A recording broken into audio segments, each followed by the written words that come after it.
Hello guys, welcome to my channel. Today I'll be teaching you how to make a pencil skirt with a gathered side ruffles. So sit down, relax and watch this video to the end.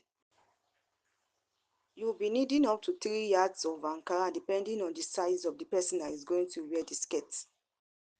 The measurements needed is waist measurement, hip measurement as well as the skirt length. Then you have to determine the width of the flare you are going to make, or the ruffles. You can decide to make use of ruffles to make this design. The width of the ruffles can be 2 to 4 inches depending on how you like it. Fold your fabric into 4 using your hip measurement. Measure your waist, divide it by 4. Add sewing allowance. Measure your hip, add sewing and zip allowance to the back bodies of the skirt. Measure the length you want your skirt to be.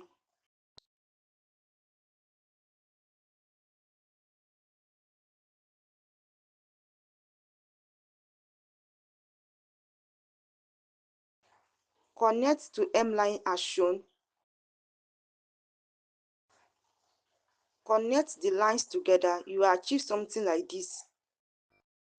Pin both the front and back of the skirt together. You will achieve something like this. Cut it out this way. Stitch the sides and attach the flare to go round.